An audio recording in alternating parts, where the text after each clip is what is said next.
wonder what really goes on behind someone's results? Not just the highlight reel, but the doubts, the pivots, the small wins. After our 4-quadrant episodes, so many of you asked to see the real journey unfold. This is week 4 of Erin's big goal, and we're bringing you inside the process.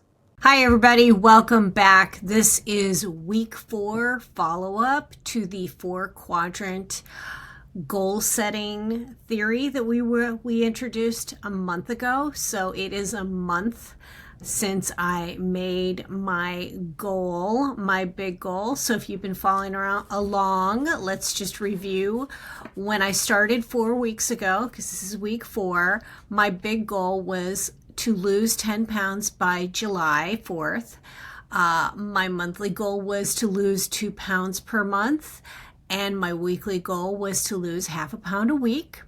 My daily intentions, which I had 3 of them, was to track my food, increase my hydration, and integrate at least 3 days of activity into my week, which included walking, trampoline, wearing a weighted vest. So today, following up, it is week 4. Let's go back. Let's go through the wins. I did great with the water and tracking. I have a tracking streak of, I think, 43 days now. Been wearing the vest every single day. It's the first thing I do when I start my day. I throw it on, whether it's over my pajamas or my clothes, and I wear it for a couple hours in the morning as I'm getting ready, doing things around the house, walking the dog, things like that. So haven't done a specific walk per se, even though the weather's been really nice. I kind of kick myself that I haven't gotten out to do that. But I think I'm going to try to do that, take the dog for a walk and enjoy the beautiful 50-degree weather we're having in February, which is huge.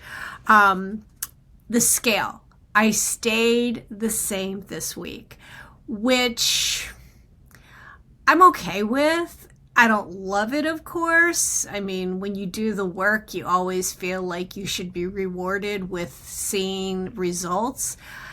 However, that's not really how my body works, and I've kind of faced that over time, that I don't lose weight every single week. I try to, but the reality is it just doesn't happen. So staying the same is okay. So that puts me at being down 1.5 for 4 weeks. Now, I missed my goal of the 2 pounds, but last week I did decide to reevaluate my goal and to take the emphasis off the actual weight loss and put the emphasis on the healthy behaviors of strength training and following through with what I said I would do, because that was something I was kind of falling in. So let me just address the staying the same. I always say this, that it's the next best thing to a loss. After coming off a Valentine's Day weekend, we enjoyed ourselves. We went out, we had a wonderful meal. I did communicate to my husband that I didn't want any candy this year, which he did listen to, but he did buy me a giant cupcake that looked like a rose, and it was beautiful and enjoyed it. I do think that it made a big difference to be able to communicate with him and say, I can't wait for this meal, but I'd rather spend my points on the meal versus candy.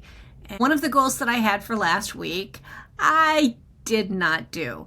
It was, we have a new activity app on the Weight Watcher app. It's called Evolve, and it is strength training, and it's supposed to be some exercises that work with strengthening your bones and joints and ligaments, which is something I thought, ooh, that's something I could really use.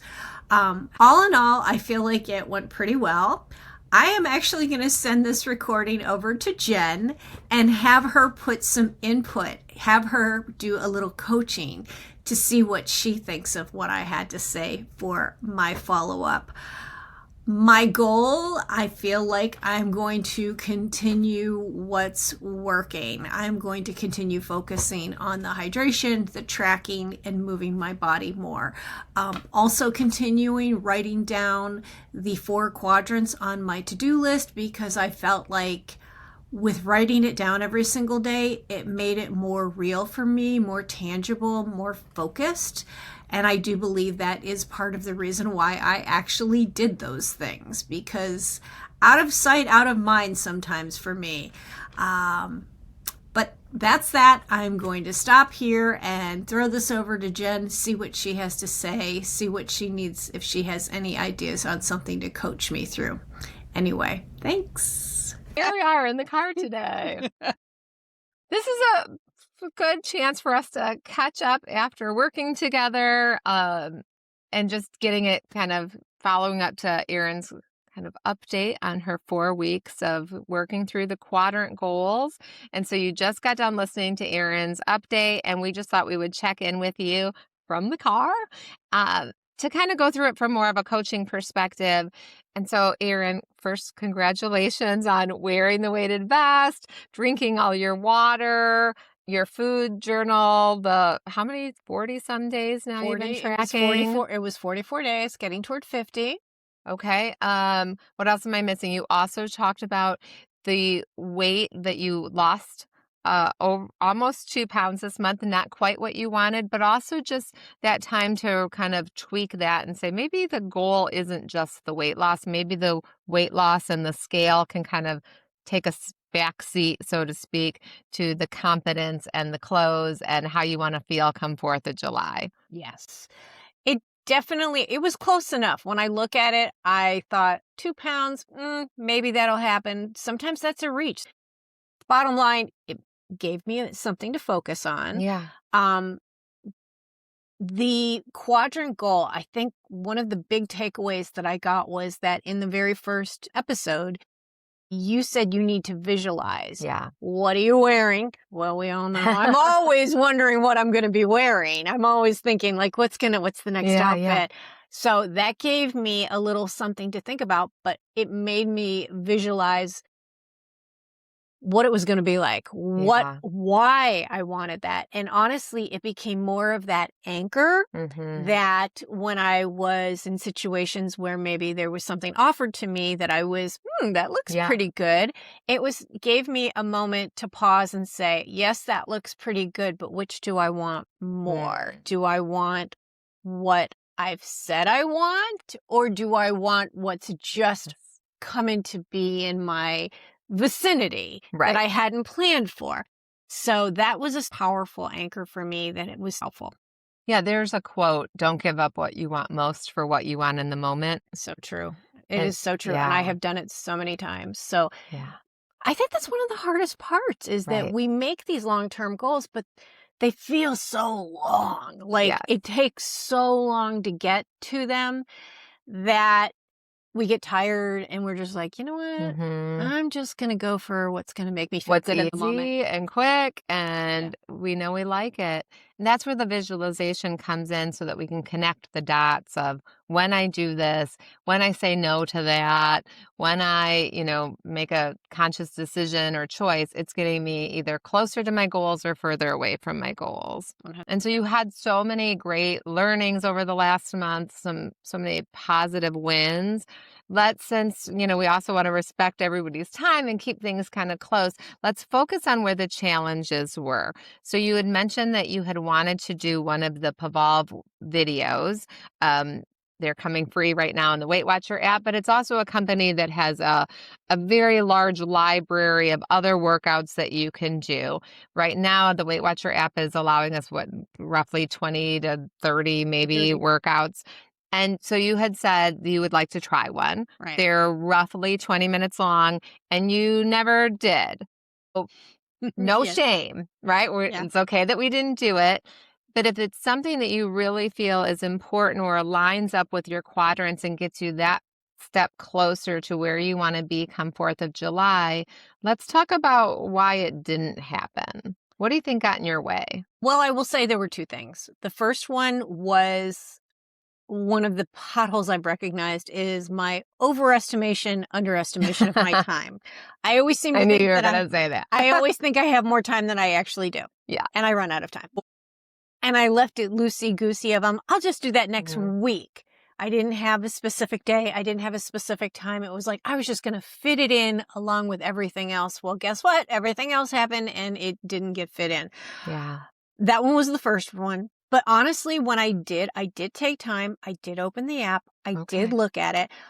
On the app, it's on my phone. And on your phone, it's just a little thumbnail picture of the video. Mm-hmm. And so I looked at them and I thought, well, which one's the easiest one? And which one am I going to be able to feel good about myself? And honestly, there were too many choices. I got Okay. overwhelmed by the choices. I was like, well, I don't know which one to start. So I do nothing. Yeah, I do nothing. Since I don't know where to start, I won't start. Start. That's that neuroplasticity in the brain, that think, feel, do, that our feelings are coming from a thought that happens, and then it's leading into action or inaction. And so in this case, was it overwhelm? Was that the feeling that you were feeling? It was overwhelm of too many. It was too many choices. And then there was also I haven't done this in so long. I wonder if I can even do it. I don't know. Self-doubt. I don't even know if I can make it through the whole video. But I had already said ahead of time that I was only giving myself a 5-10 minute. I only had to do it 5 or 10 minutes. 10 minutes tops, 5 minutes my minimum, because I can do anything for 5 minutes. And I knew I could do it for 5 minutes, but I just feel like I didn't want to see myself that way of like huffing, puffing, uncomfortable. Like I wanted to stay comfortable. Right. I wanted to stay comfortable. Yeah. So that's my honest answer of like where I got to. It was like, well, why am I not doing it? You said you want it. Stop saying you want something and then not doing it. And then I started shoulding all over myself. I should do this. I should do that. Oh my goodness. Yeah. And thank you for pointing out my tell now. So now whenever I say that to myself, I'm like, oh, here we go again. Shoulda, coulda, woulda. Yes. Well, when you think back to all the things that got in the way, identifying them is not about shame. It's to be prepared the next time we hear the word should, the next time we realize that those little thumbnails are too small on a 3-inch phone screen. Right. That it might be okay to open that up. But you also mentioned something about just thinking sometime this week that I will do it. In the past, does that work for you, or what helps you with this time management? I have to schedule it and put it on the calendar, like Okay. it's the dentist appointment or the car appointment or whatever. It needs to be treated with the significance that I put on everything else for everyone else. So if you know that you honor your calendar, that you wouldn't miss the dentist appointment or the doctor's appointment or the vet appointment, does this need to go on the calendar? Yes.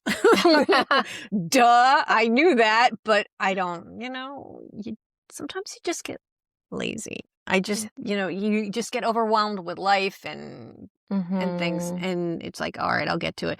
And then I just didn't get to it. And so I realized that I need to hold it with a reverence of it goes onto the calendar and then it gets done, because that's the way it is. It has to be written down. Well, and you mentioned the huffing and puffing. Which I know the whole reason I'm doing this is so that I don't huff and puff in the summer. Okay. And I realized that I need to start in February to get my butt, my strength, and all of that, get my mojo back if I expect to be able to do that, because it's going to take a little bit of time, like everything else. Well, okay, so let's even challenge the huffing and puffing. Why is that a bad thing? Like, why is that something that we don't want? I think it's just a way of recognizing that I'm not.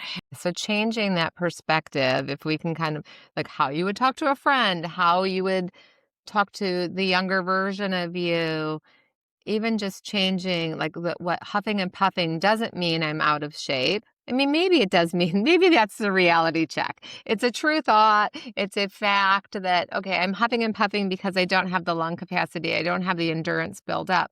But the reality of that is it shouldn't make me feel weak or incapable. Then I do nothing. I could look at it from a different perspective of that shows me that I can be proud of myself for working hard. That when I huff and puff, I know that I am burning calories, that I am getting that much closer to climbing the stairs in Paris that challenged you so much last time you visited, or the I sand like that. dunes. I like the change in the perspective of like, no, this is your way of seeing that you are moving the needle forward instead of it's not a dig at your physical inability. It's more, look what you're doing. You're doing it and you're going to Yeah. get stronger. And exhale. Right, just changing the perspective.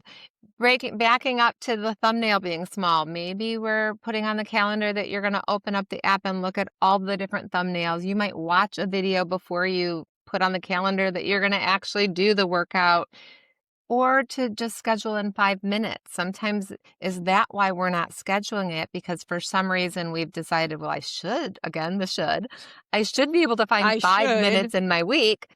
Well, you learned last week that you don't find 5 minutes for yourself, that becomes the last thing that you find time for. Yeah.